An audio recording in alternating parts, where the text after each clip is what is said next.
Assalamu alaikum students. Welcome back to another lecture of NumPy.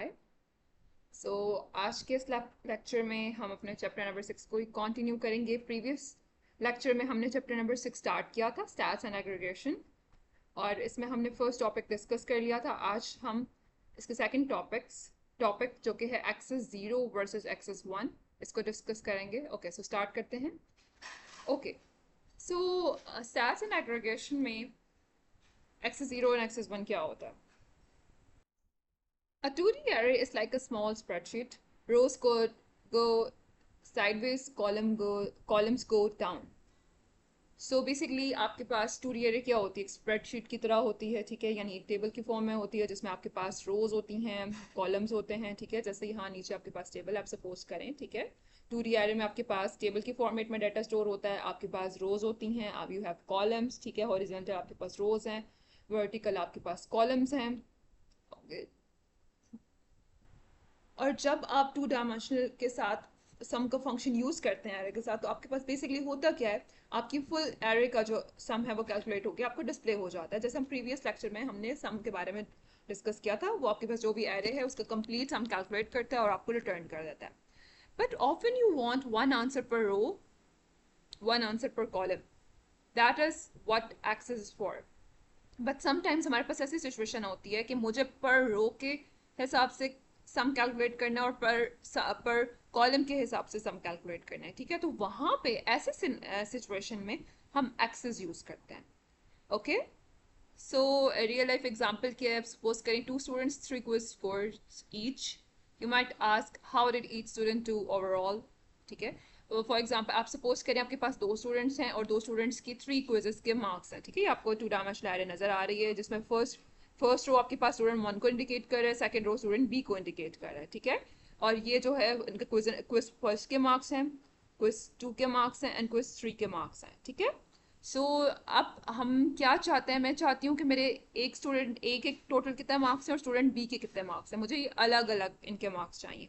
या मैं देखना चाहती हूँ कि क्विज 1 में मेरी क्लास ने कैसा परफॉर्म किया ओवरऑल, क्विज 2 में कैसा परफॉर्म किया ओवरऑल, ठीक है. तो इस सिनेरियो में हमें क्या करना होगा? ओके, सो बेसिकली अभी जो मैंने आपके सामने ये कोड किया, इस कोड में हम क्या कर रहे हैं, हमने एक ग्रेड्स नेम की एरे डिफाइन की है और इसको प्रिंट किया. और जब हम सिंपली प्रिंट करते हैं तो आपको पता है वो एरे आपके पास same as it is print हो जाती है. तो ये जो सिचुएशन हमने डिस्कस की है आप यहाँ इस टेबल की हेल्प से देख सकते हैं. आपके पास स्टूडेंट ए है जिसके क्विज 1 2 3 में डिफरेंट मार्क्स हैं, ठीक है. क्विज 1 में उसने 80 स्कोर किया, क्विज 2 में 90 स्कोर किया, क्विज 3 में 70 स्कोर किया, ठीक है. अब मैं टोटल जब इसका कैलकुलेट करूंगी तो वो 240 आएगा मेरे पास. इसी तरह स्टूडेंट बी है, उसके भी डिफरेंट क्विजेस के मार्क्स हैं, तो जब मैं टोटल उसका करूंगी तो मेरे पास 220 आएगा, ठीक है. इसी तरह क्विज 1 है, उसका अगर मैं टोटल कैलकुलेट करूँ, क्विज 2 का टोटल कैलकुलेट करूँ, क्विज 3 का टोटल कैलकुलेट करूँ, ठीक है. तो मुझे ऐसे मैंने टेबल से आपके सामने रिप्रेजेंट कर दिया, तो मुझे इस फॉर्म में आंसर चाहिए अपने कोड की हेल्प से. सो वो कैसे हो सकता है? सो जब आपने रो वाइज सम कैलकुलेट करना होता है तो वहां पे हमारे पास आता है एक्सेस 1, ठीक है. So go axis 1 go across each row left to right, you get one answer per row. Use this when you care about each student or each food truck or each person, ठीक है. जब भी आपने रो wise सम calculate करना है तो उसके लिए हम एक्सेस 1 का फंक्शन यूज करेंगे. सो वो आपकी एग्जांपल पे डिपेंड करता है कि आप स्टूडेंट के मार्क्स का सम कैलकुलेट करो, आपके पास कोई फूड ट्रक है उसकी आप सेल्स कैलकुलेट कर रहे हैं, ठीक है. ये जो भी सिनेरियो है उसके अकॉर्डिंग. ओके, अच्छा. सो अब आप देखें यहाँ पे हमने एक्सेस 1 को यूज कैसे करना है. तो यूज करने का क्या तरीका है? सबसे पहले हमने ग्रेड्स नेम की एक 2 डायमेंशनल एरे डिफाइन कर ली. फर्स्ट रो स्टूडेंट ए के मार्क्स डिफाइन कर रहा है, सेकंड रो स्टूडेंट बी के मार्क्स डिफाइन कर रहा है, ठीक है. सो अब मुझे रो वाइज जो है वो सम कैलकुलेट करना है. तो उसके लिए आपको करना क्या होगा, प्रिंट फंक्शन में मैंने ग्रेड 2 डायमेंशनल एरे कॉल की, देन डॉट ऑपरेटर के साथ मैंने सम का फंक्शन यूज किया, जैसे मैंने कल भी आपको बताया था कि हम इन फंक्शंस को कैसे कॉल करेंगे. और इसके पैरामीटर्स में मैंने एज अ आर्ग्यूमेंट पास किया है एक्सेस 1, ठीक है. सो अब मैं इसको रन करूंगी तो आप देखें मेरे पास 240 एंड 220 सम कैलकुलेट होके आ गया. तो ये 240 रिप्रेजेंट कर रहा है रो फर्स्ट रो को, और जो ये जो 220 है ये रिप्रेजेंट कर रहा है आपकी सेकंड रो को, ठीक है. तो यहाँ पे मैंने कमेंट में भी लिखा हुआ है, कमेंट में आपके, ठीक है. जैसे ही आप का ये फंक्शन रन होगा सो इसकी हेल्प से क्या होगा, आपके स्टूडेंट ए के मार्क्स जो हैं वो कैलकुलेट होंगे, ओके. और वो फर्स्ट इंडेक्स पे जाकर जीरो इंडेक्स पे जाके स्टोर हो जाएंगे और second same as it is B का सम कैलकुलेट होगा उसके मार्क्स का और वो नेक्स्ट इंडेक्स में जाके स्टोर हो जाएगा, ठीक है। सो बेसिकली ऐसे हमारे पास एक्सेस वन काम करता है जब आपने रो वाइज सम लेना। जब आपने कॉलम वाइज सम लेना है, ठीक है, जैसे आपने देखना कि एक क्विज में आपके पास स्टूडेंट ने कैसा स्कोर किया, ओके, सो इसके लिए हमारे पास एक्सेस जीरो का एक्सेस जीरो आता है, ठीक है, ये मैथड आता है।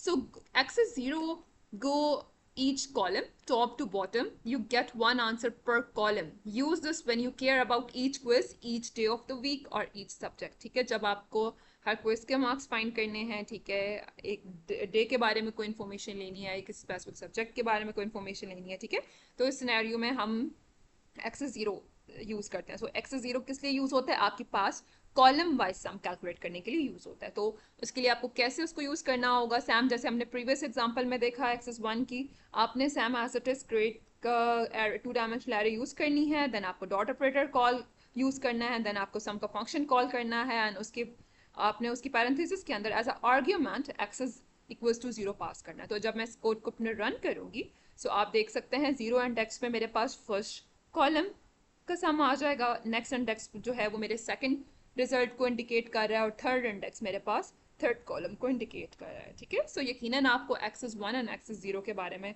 समझ आ गया होगा। ओके ओके, सो यहाँ सिंपल डायग्राम की हेल्प से आपको बताया गया है axis zero down down column. जब आपने कॉलम वाइज सम कैलकुलेट करना हो तो हम एक्सेस जीरो यूज करते हैं, और जब अपने रो वाइज सम कैलकुलेट करना हो तो हम एक्सेस वन यूज करते हैं, ठीक है। बाकी आप इसको रीड कर लीजिएगा, नीचे आपके पास क्विज है, अपना नॉलेज जरूर चेक कीजिएगा, ठीक है, इसके थ्रू। और अब हम मूव करते हैं आगे चैलेंज की तरफ। ओके, सो चैलेंज में हमें क्या गिवन है, ओके, सो हमें एक टू डायमेंशनल एरे डिफाइन करनी है जिसमें वैल्यूज ये गिवन है, और हमें उसको सम डिस्प्ले करना है अलोंग एक्सेस वन, यानी पर रो उसका सम कैलकुलेट करके हमें डिस्प्ले करना है। सो हम अपने इस कोड को जल्दी से कंप्लीट कर लेते हैं। ओके, सो कोड हमने कम्प्लीटली लिख लिया है, अब हम इसको रन करके देखते हैं। आप देख सकते हैं यहाँ पे मैंने AR_1 के नेम से टू डायमेंशनल एरे डिफाइन की है, जिसमें मैंने ये गिवन वैल्यूज थी उनको स्टोर किया, एंड देन मैंने रो वाइज सम कैलकुलेट करना था because axis one represent row wise sum, ठीक है। सो उसके लिए मैंने एरे को यूज किया, देन डॉट ऑपरेटर यूज किया, एंड देन मैंने सम का फंक्शन कॉल किया, और उसके ब्रैकेट्स के अंदर, पैरेंथेसिस के अंदर एज अ आर्ग्यूमेंट मैंने एक्सेस वन को पास किया, ठीक है। सो अब मैं इसको रन करूंगी, रन एंड सबमिट करते हैं। सो ओके, सो आप देख सकते हैं हमारे सब टेस्ट केसेस जो हैं वो अच्छे से परफॉर्म हो चुके हैं। हमने सम का फंक्शन भी यूज़ कर लिया, हमने एक्सेस वन भी यूज़ कर लिया, एट द एंड हमने इसको प्रिंट भी करवा दिया। एक्सपेक्टेड आउटपुट हमारी आने वाली आउटपुट मैच कर गई है। ओके, सो यकीन आपको आज का ये लेक्चर समझ आया होगा। सो आपसे नेक्स्ट लेक्चर में मिलते हैं, तब तक के लिए अल्लाह हाफ़िज़।